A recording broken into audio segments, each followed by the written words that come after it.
Well, welcome, That Sean. one's. Welcome.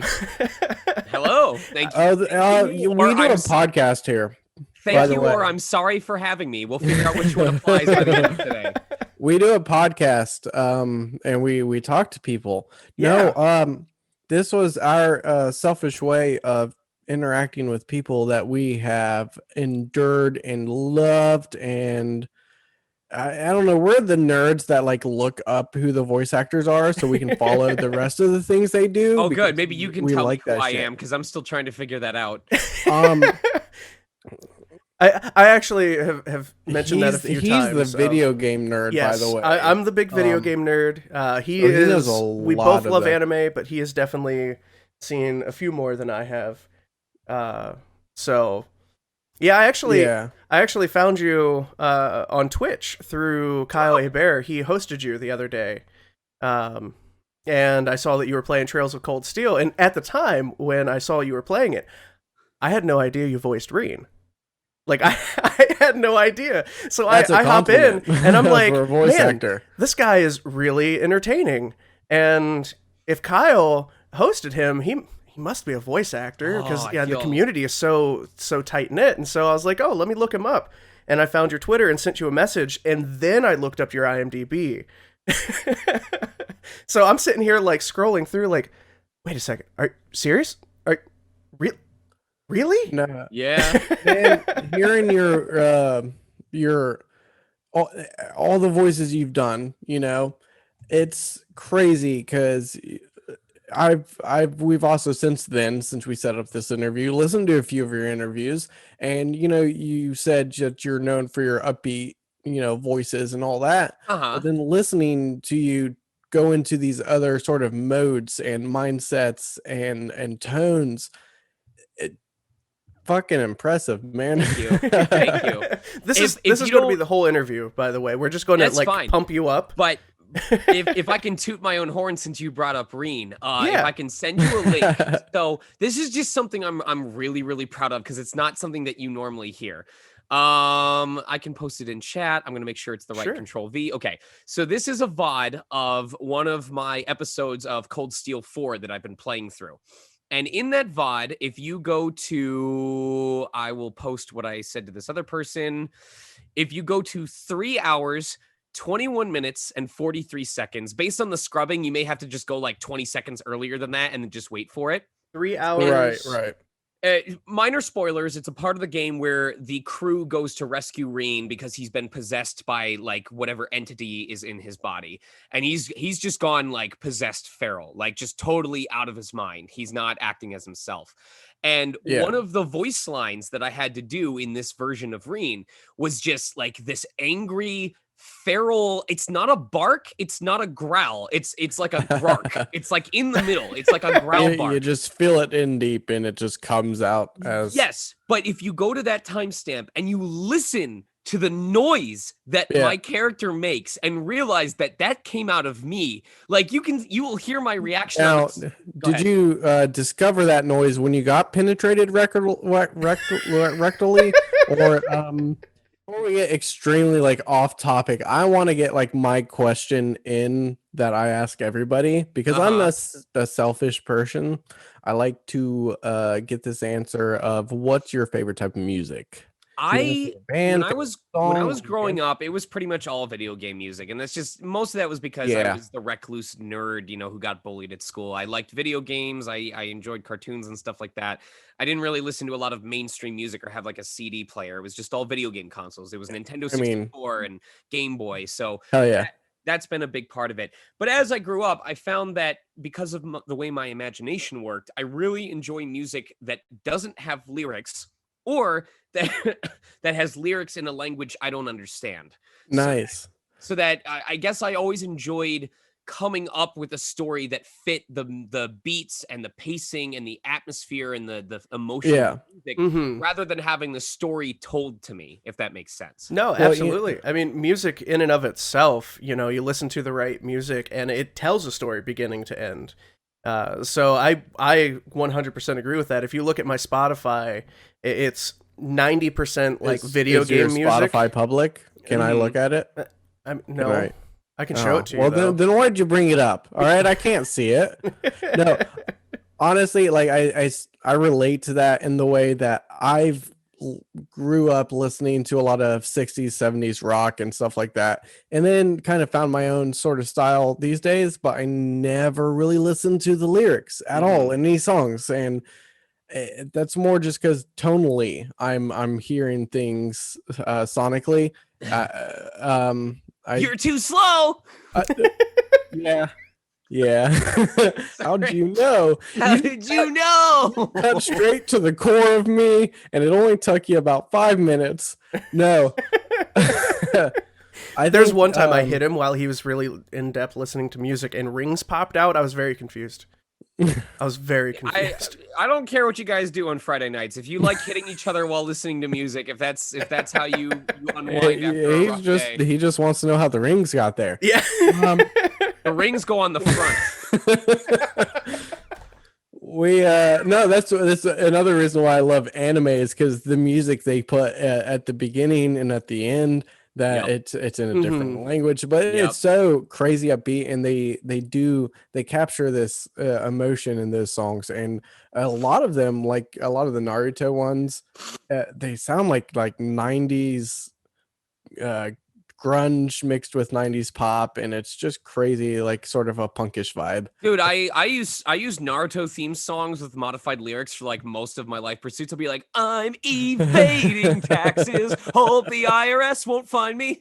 Oh man, I found almost every single one on like Amazon Prime Music, and that's like a playlist for me now. It's just just anime themes. Back during college, I took a summer semester to practice acting, and I had an entire dorm room to myself, and every night I would just fire up my iTunes playlist and have it start going, because I had like 1,100 songs or something on there, and I would just fall asleep to that. Like I'd fall asleep to it, I'd wake up to it. Music was just around me 24/7. Well, that's super cool. I mean, you gotta love the fact that when we were sort of growing up, because you're close to the same age, like pretty close. Halo was really popular, and all these games that had just these amazing soundtracks. And then you wait about 10 years, and these just worldwide renowned orchestras are playing these soundtracks of Link and Halo. The Symphony of the Goddesses was an amazing experience. Dude, I wish I could explain to you the feelings that were rushing through my chest when they had like the E3 presentation and they showed the trailer, and I couldn't announce my character yet. Oh, no. When they're doing the do do do do do do, and it's like swelling, when like Revali pops on screen, and just like, just a little fist pump into the air. Speaking of Revali, like, we were talking earlier about your range. What is it like to shift from going from Revali, who has a little bit of a higher tonality, and to something as deep as the Deku Tree? Because that was just crazy listening to the differences. The fun thing that I like to tell people is the Great Deku Tree was actually originally the only role that I was cast as in Breath of the Wild. Oh, wow. Wow. It started with the Great Deku Tree, and then while we were in the recording process, they said, hey, there's this bird that we had someone cast, and it's not working out. We're going to listen to some different voices. Would you like to do a read for him? And that turned out to be Revali. And then Teba happened while we were recording for Revali, because they said, oh, by the way, there's another bird.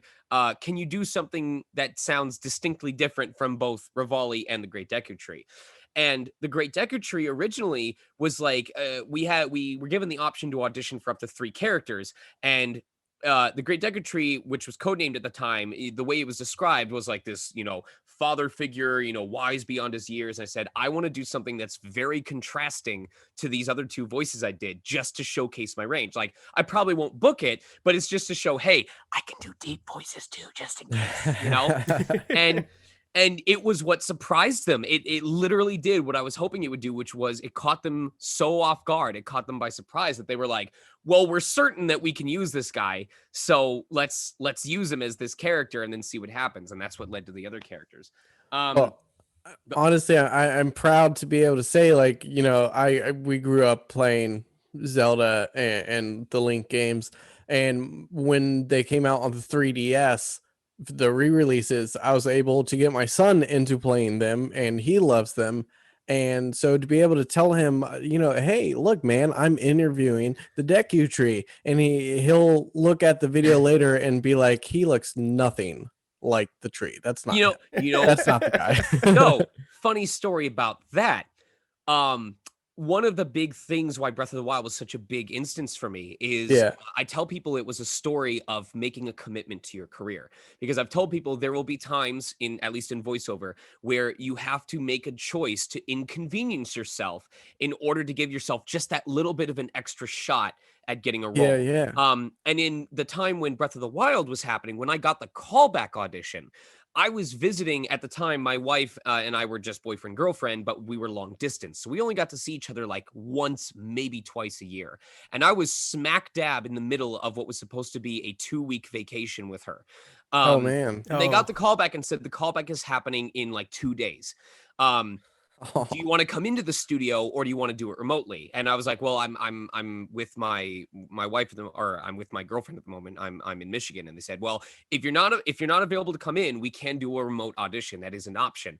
But there was something in my brain that went, this is a callback, which means they're already considering you. Yeah. By this point, I had an inkling of what it was for. So like I knew it was relatively how important it was to me.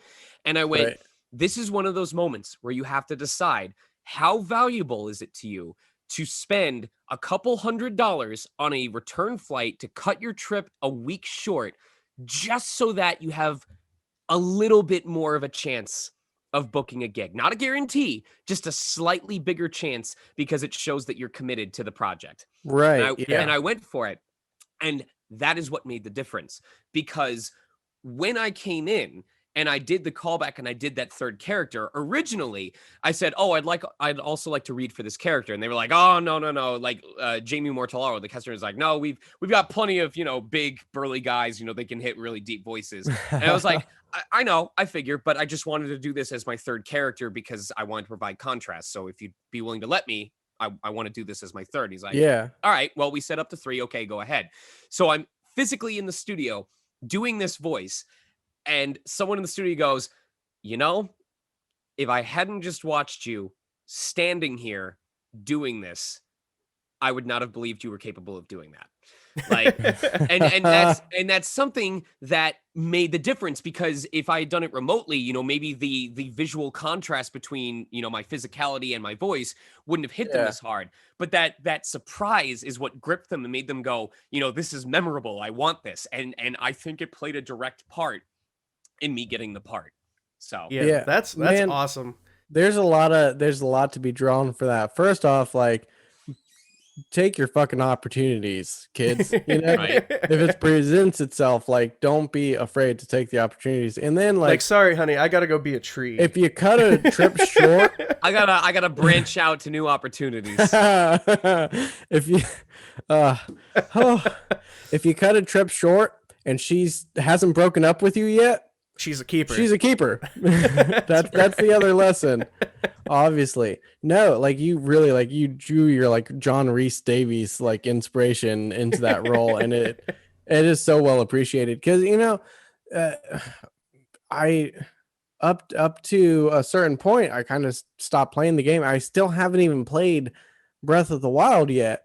And that's more because I'm a cheapskate, and Nintendo never lowers their prices on their best games. Mm-hmm. I keep telling them they don't need to on that one. It will sell and continue to sell for years to come.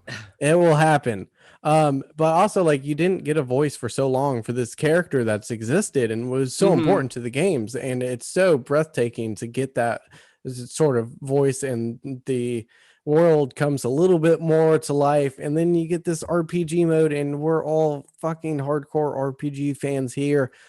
And maybe that's because we don't like living real life. I don't know about you. I can't speak for you. I do enjoy the fact that voice acting lets me do all these things that wouldn't be possible in real life. So right. So walk me through, because you mentioned before, this is the first canonically voiced Legend of Zelda game that they've come out with. How much did you squeal when you walked out after you got the I role? shat my pants in fear. I mean, I look like someone who's been through the ringer, which means I was around when the CDI games were a thing and when the reactions to the CDI games were a thing. So my first thought was not, oh my God, I'm voicing in a Legend of Zelda title. It was, oh my God, I'm voicing in the first Legend of Zelda title to be voiced since the CDI games.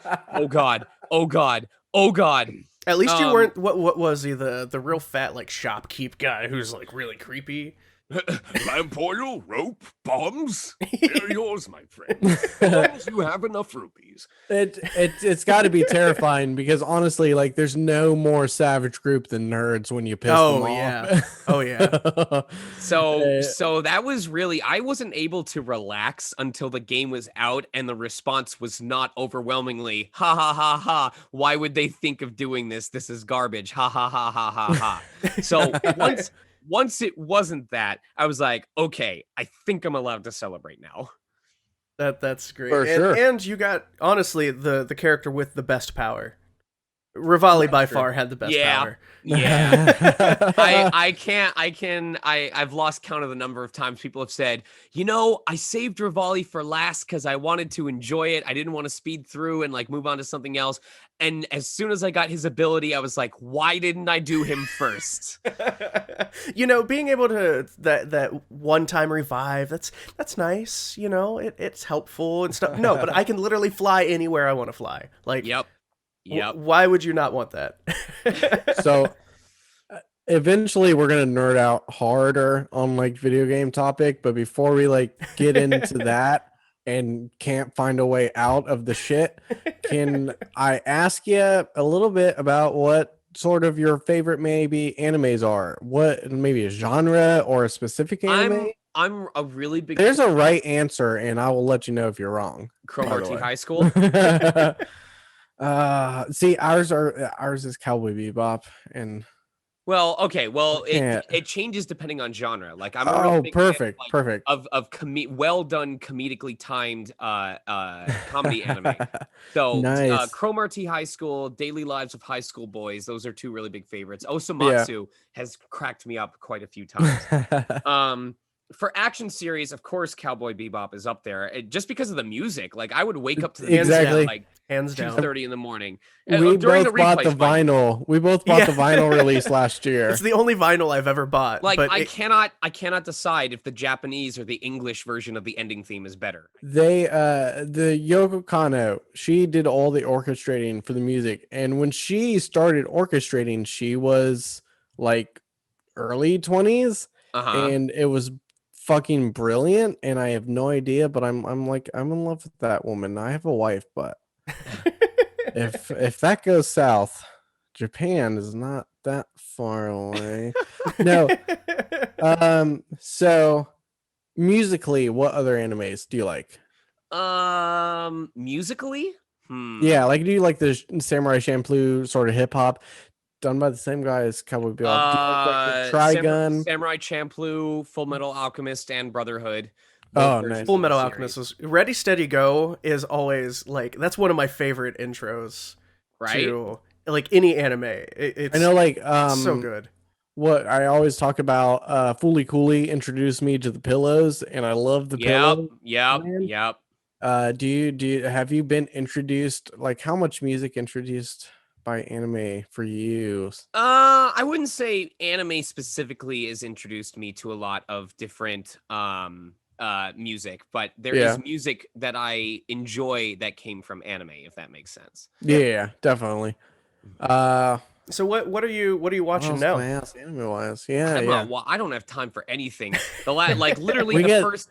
Go ahead. I don't know why you bothered asking, TD, because we get that answer from every voice actor. Like, we do. I don't have time to do that. Come on. I watched the most recent anime I've watched is the anime that I watched as the dub scene was being played for a preview before I recorded the live. Is that one is that one far enough along that you can shout it out, or is it still? No, that was ReZero. But the most recent anime that I wasn't in that I have seen and seen to completion actually was a week ago. I binged all of Beastar season 1 in a single night. Oh, nice. Man, I've been looking at that, and it's on my manga list too. It's read. actually pretty good. It's actually pretty my good. wife loves it. I don't know why she likes. Just keep in mind, if you thought the sexual tension in Zootopia was off the charts, definitely, it gets crazy. I mean, you can ask Russell because we both talk about what we watch, and we see that shit, and like my wife watches some of the most perverse animes I have ever witnessed. Has an anime prior to Beastars ever shown you a wolf's happy trail? Because let me tell you, hey, maybe it's a good thing I didn't start watching it in front of my son. It's a very definitely not. Do not. Like it's not consistently that bad, but episode 2 and episode 11. He's got that committed to memory, so he can go back. Fuck you, sir. That's the first time we've had a "fuck you, sir" on the program. I feel honored. Thank you. So you like dungeon crawlers? Yes. I'm a huge fan of dungeon crawlers. All right, we love dungeon crawlers. We love RPGs. I mean, obviously. So what's your favorite dungeon crawler? What's your favorite sort of like more popular RPG? One that, because there's so many RPGs, not a lot of people are going to know most of the ones that we play. Okay. So go ahead and name off a few that you sort of enjoy playing. For dungeon crawlers or just RPGs in general? Start with the dungeon crawlers and then sort of broaden it out. Demon Gaze, Etrian Odyssey, Labyrinth of Refrain, Operation Babel, Operation Abyss, Stranger of Sword City, Infinite Adventures, Saviors of Sapphire Wings. I'm starting to run out of ones. That one doesn't really qualify, but Criminal Girls, if you like having people in the subway train stare at you awkwardly. What else? Is there anything beyond that? I think that covers all the ones that I've personally played. And then in terms of regular RPGs, I've been enjoying the Cold Steel series. I've had people begging me to play Sky. What were you gonna say? Is this your first time playing it after having voiced it? I mean, I played Cold Steel 1 when it released, and then I played it again prior to recording for Cold Steel 2. Then I did it a third time when I started streaming. I would say that this is my first time playing Cold Steel 3 and 4. Like, I'm actively streaming as I play through 4. Yeah. And I hadn't touched it before then. So I'm just glad that I'm getting to experience the series that I voiced in. And God, is it a long franchise. Honestly, like I find that to be amazing because there's so many people who, do you get to play or have you ever played any of the games that you've voiced in, that you starred in? And the answer is almost always no. And it's funny how that happens, and it probably happens for a variety of reasons. I know for some people, they, don't want to listen to their own performance. They don't want to critique themselves too much. Or I know some people are like, well, I already know what happens in the game. So, it's kind of a ruined experience for me. Can I sidebar you for 2 seconds? Because you brought up the don't want to listen to their it's been 2 seconds. So moving on, as I was saying. Fucking A, you're quick. Do you like the sound of your own voice? Do you not like to listen to your voice, or are you cool with it? Well, like that's another. I was actually just about to get to that. Let the man finish. Well, you know what? I'll shut the fuck up. It's okay. He thought after 30. He thought after 30 seconds I was already finished. This isn't my show or anything. This is my fucking podcast. We didn't come here to listen. Go ahead. Listen, all we're doing is improving it. That's right. By taking you out of the picture. No. We'll still call it Two Dads in a Podcast, except I will then voice multiple people. That's what voice actors do. Yeah, that's your next step to voice acting. So, for me, it's not. I mean, obviously, I can be my own worst critic at times, but as I've grown in experience and as my portfolio has grown, it's been easier for me to be proud of my performances. But most of the time, the reason why I don't play a game that I voice in isn't because I'm scared of my voice or because I know what's going to happen in it, but just because it's not a genre that I play. For example, I was several characters in Fire Emblem Shadows of Valentia. Or Echoes Shadows of Valentia, and I just don't play the Fire Emblem games. Like I'm not a big fan of tile-based strategy stuff. The tactical strategies it's honestly a unique taste. Like it is. I like them, but I've yet to finish a single Fire Emblem game. Right, and I'm not poo-pooing people who enjoy that. It's just not my cup of tea, which is ironic because Cup of Tea is the group that did the dubbing for it. A huge example is voicing Mishima Yuki in Persona 5, I hate the Persona 5 mechanics. I hate the fusion system. It drives me insane. He's gotten on me because I haven't played Persona 5. But I'm like, the RPG, man, like the story, the just, RPG elements are fun. Like the fusion system to get the higher stuff. Yeah. I missed the boat. I wasn't there. It's so aggravating to me that I couldn't even finish Persona Q, which was a dungeon crawler with Persona themes and mechanics. It was literally Etrian Odyssey Persona. Damn. It's not. I was hoping it would be Etrian Odyssey, but with a Persona skin over it. Because then I would be able, because that's what I was hoping for was, I can enjoy the character interactions and the world of Persona with the mechanics and gameplay of an Etrian Odyssey. I can enjoy it. I can introduce myself to the Persona franchise through a game style that I'm used to. But it wasn't that, because rather than having skill trees, which was Etrian Odyssey's biggest selling point in terms of RPG elements, it was the same damn demon fusion system, which meant you leveled up your demons, and if you're not familiar with the franchise, you don't know what these demons learn as they level up. You get their little hidden question mark blocks. Thing, and that's you learn that the question mark block things you unlocked aren't all that good, and then you fuse them away, and you're like, okay, well, I'll bring these skills over. But oops, turns out the monster that you made is a magic attacker, and you just put physical skills on him. Oopsie doopsie. Guess you get to start over and use up your money that you fused. And people are like, go ahead. Now, as judge, jury, and executioner, were you, Sean, misled about the game? Not as badly as I was misled by Paw Patrol on a roll. Because I dub you the victor. I saw that Paw Patrol on a roll had humans and it had dogs. So naturally, my assumption was the dogs are going to get a good job and they're going to get pets because they're good dogs. No, I am not. I'm dying on this hill. Hold on. As a father who has children and has had to watch some Paw Patrol, there's nothing good to come of it. They didn't pet the dogs once.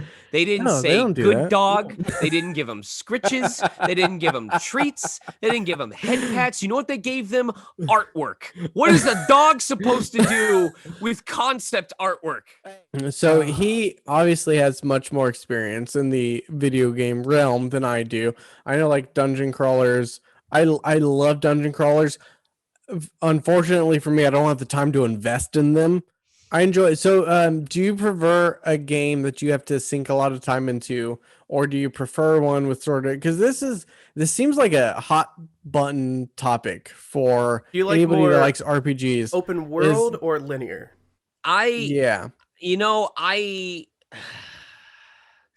That's a hard question to answer. It's kind of like a sub to dub anime question. Do you like the open world? Well, do you like the straight plot line? I'm intimidated by open worlds because I'm concerned that if I don't have the time to sink into it consistently, that the point is going to come where I don't touch it for like a week and then I come back and I'm like, what the fuck am I supposed to be doing? And then you have to start over. That's part of why.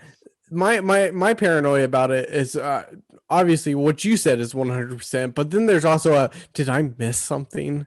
Did I miss something everybody else saw? That I can't go back and get? Right. So that's why I never touched Breath of the Wild, because I was like, there's no way that my ADHD is going to let me get all of this done. And I'm a completionist too. Like you're talking about 900 Korok seeds? No. Yeah. No. This guy, completionist. He loves...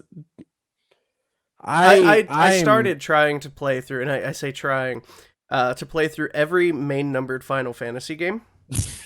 I made it through 5, and it was so challenging because I'm a completionist. I want to find every treasure chest. I want to unlock everything that I can unlock. So, like, I'm literally battling myself to not do those things while playing these games. Right. So I can just finish the damn series. I stopped at 6. So you started your career pretty much right out of high school, didn't you? Yeah, I moved out 2 months after I graduated. One of the big learning points of one of the panels that I host about, getting into voice acting and my own step in the career. is, first of all, if you're going to get involved in VO, you have to, unless you're a trust fund baby and you've got plenty of stuff backing you up, you're probably going to need a backup job.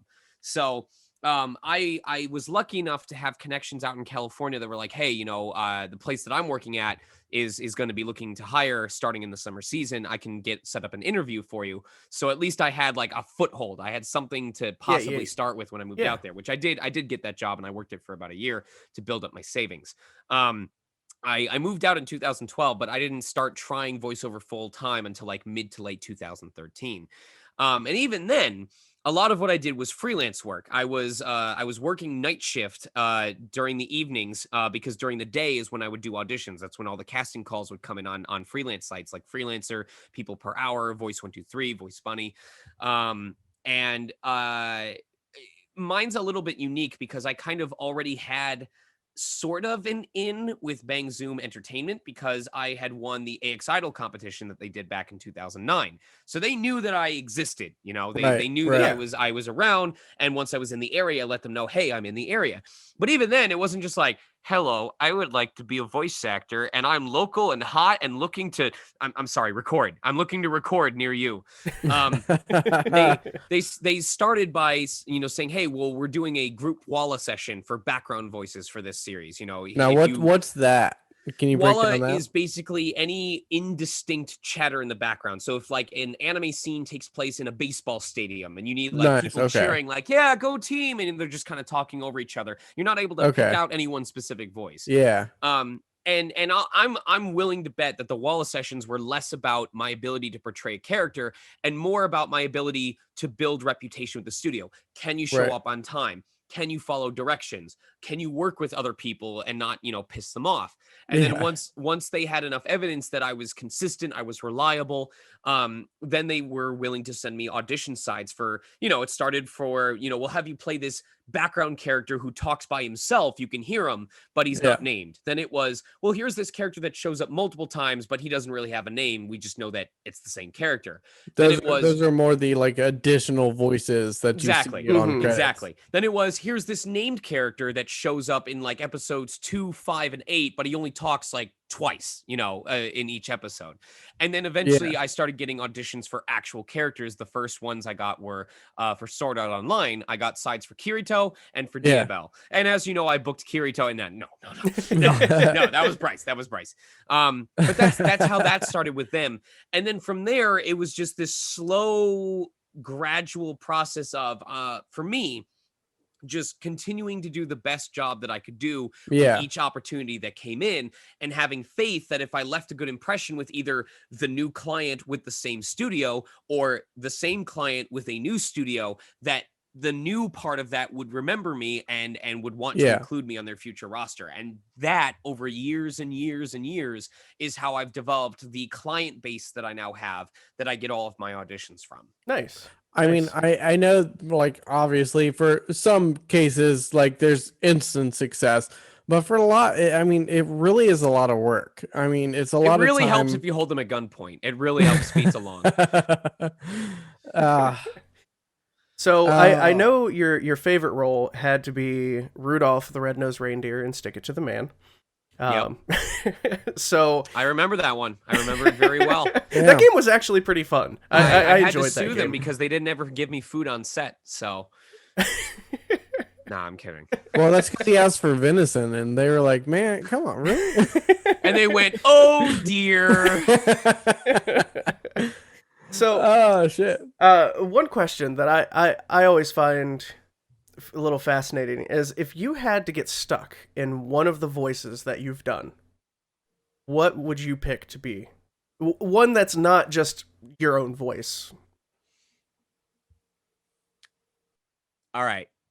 So there is this kids series. I don't know if you've heard of it.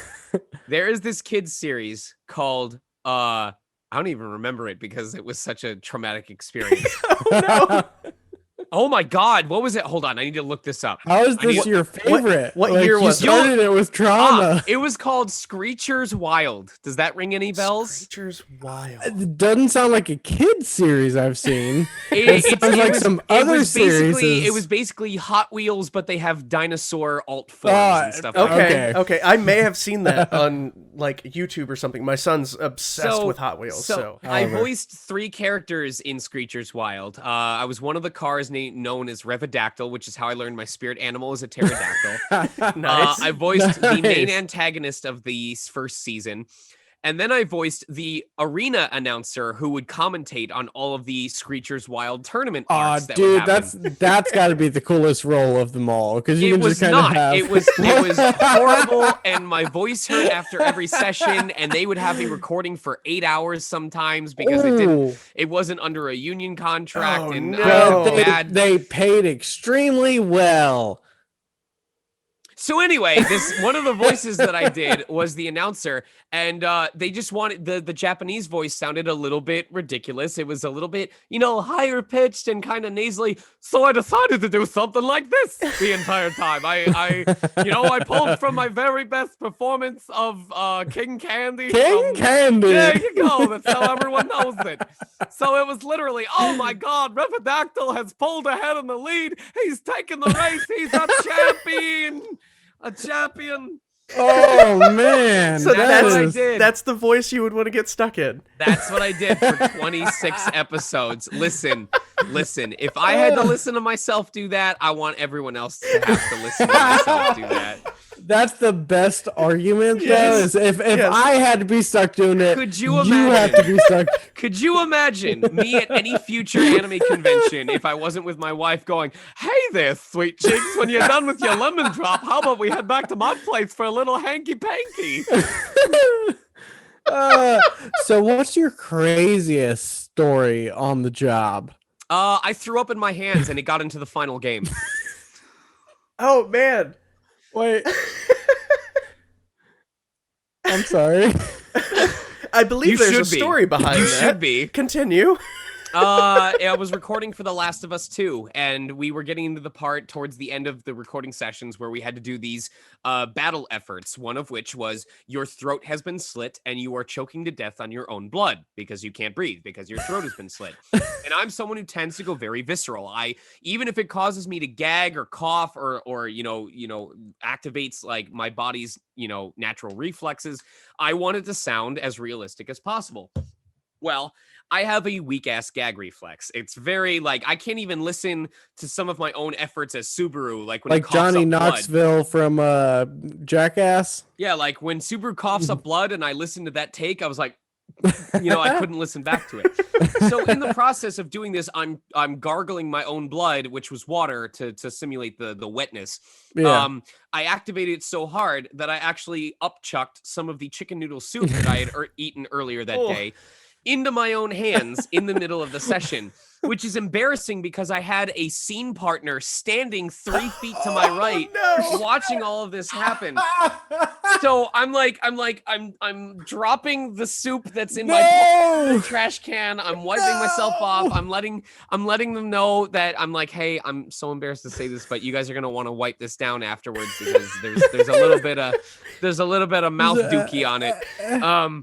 And the guy who's directing me punches in and he goes, "So, first of all, you are not the first person that this has happened to in my experience doing this. So don't worry.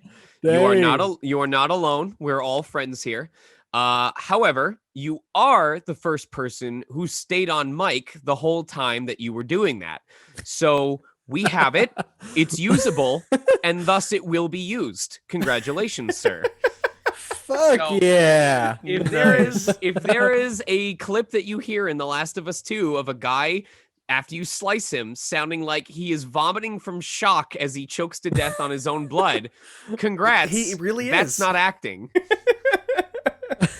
I mean, isn't that the best acting?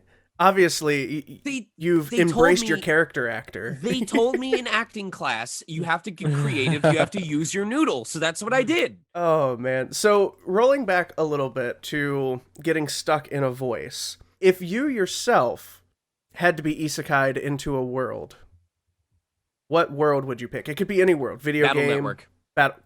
Oh, that was fast. Extremely fast.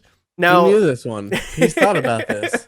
Dude, I daydreamed about having the wheelie skates that Lan had in the franchise, but I for somehow my preteen ass knew that I was already unpopular enough as it was, and that it would just be a fucking circus if I were to show up in school in that and eat and trip on the carpet and eat dirt.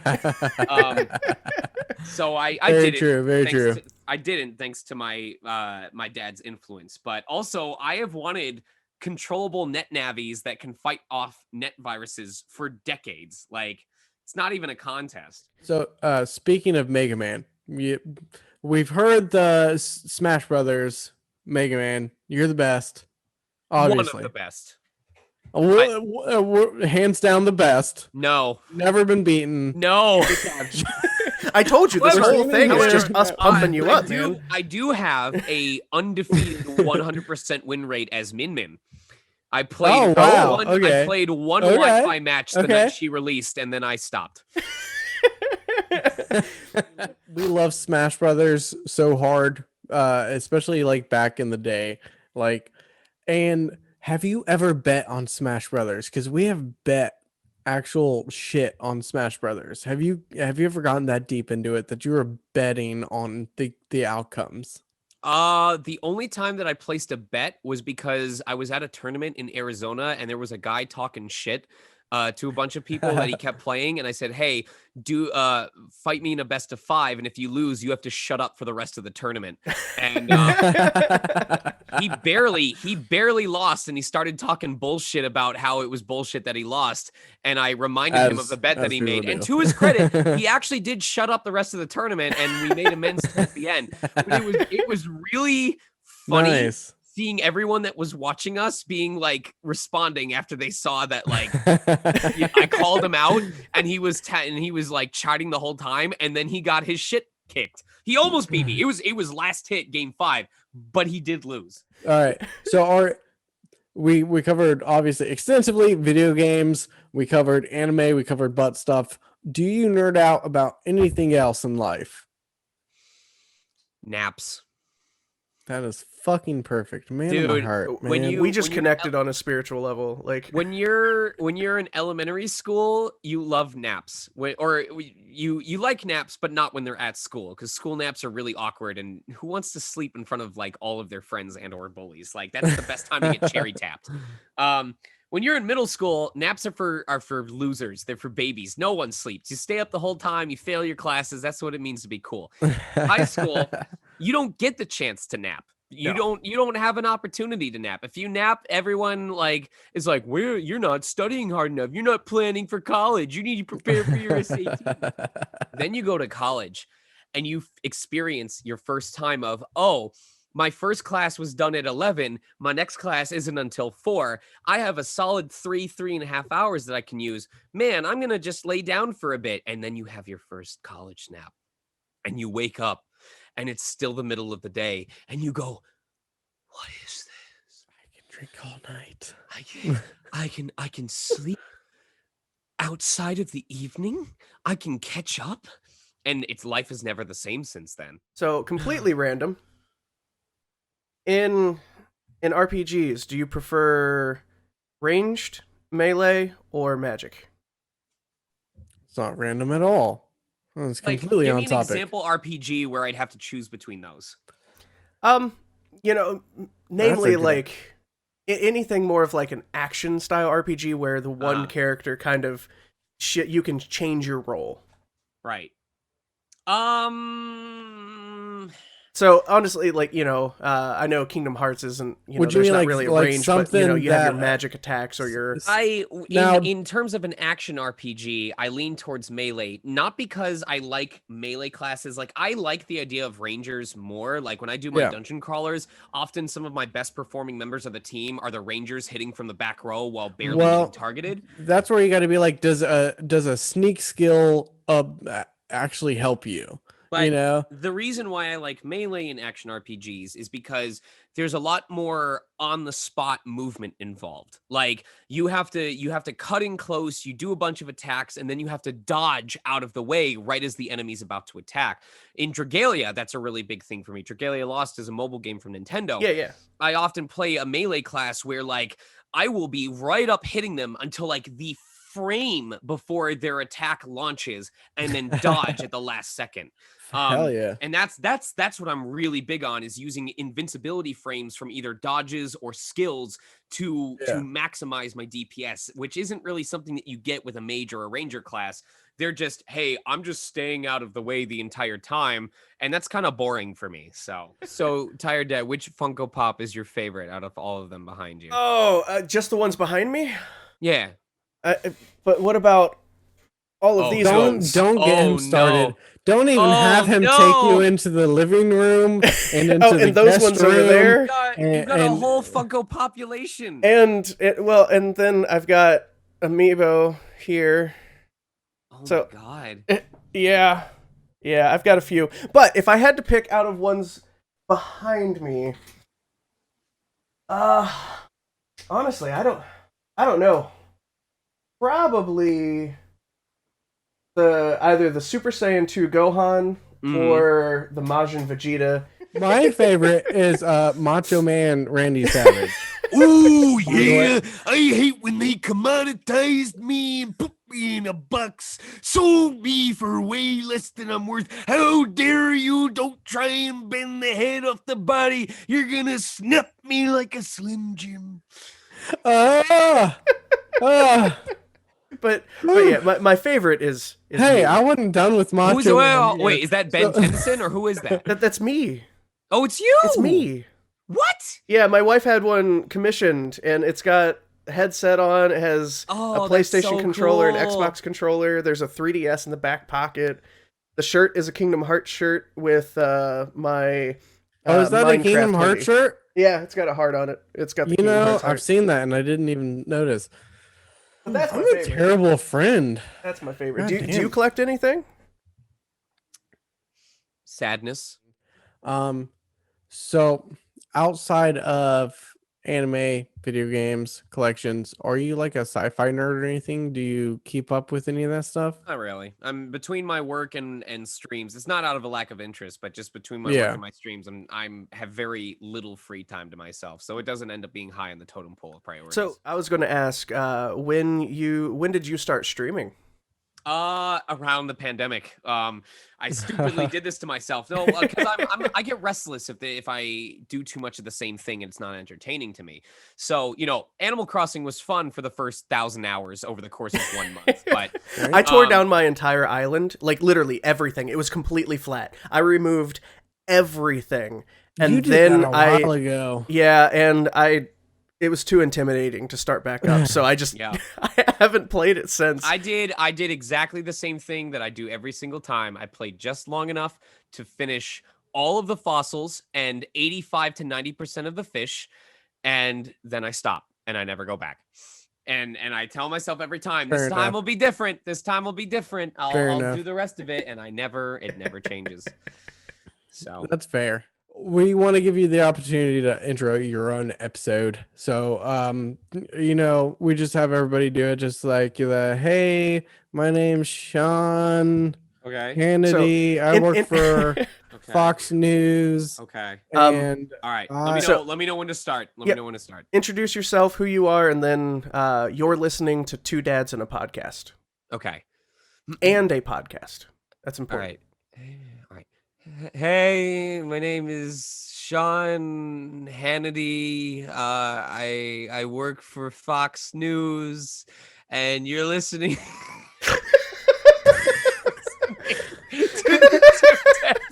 We're all getting sued by the end of this by so many different entities.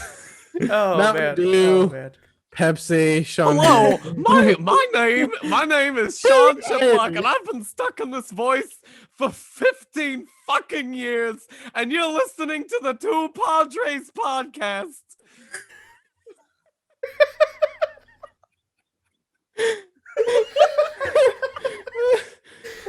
My wife can't look me in the eye anymore. She has me put on one of those Darth Vader voice-changing helmets, so at least I sound like someone attractive. With third-degree burns all over. Search your sex toy drawer. You know it to be true. I will be your father. I will be a father because of you. I'm gonna make you screeching wild. How about that? Oh, Daddy.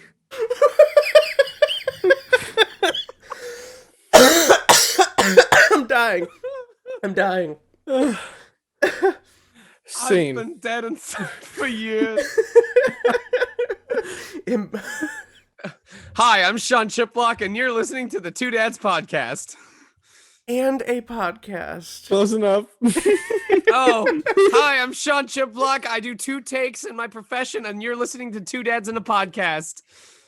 Thank you guys for having me. I'm really glad that we could talk all things voiceover today. I hope I left you guys with a much firmer understanding. You couldn't even get through of the industry. Christ. My name is Sean Chiplock. Goodbye to Two Dads in a Podcast. And if I had to give if I had to give one piece of advice to just anyone that wants to start a podcast or get into VO, like the one piece of advice that Are you talking directly to us? Are we doing it wrong? Cannot ignore if you would like to get into this sort of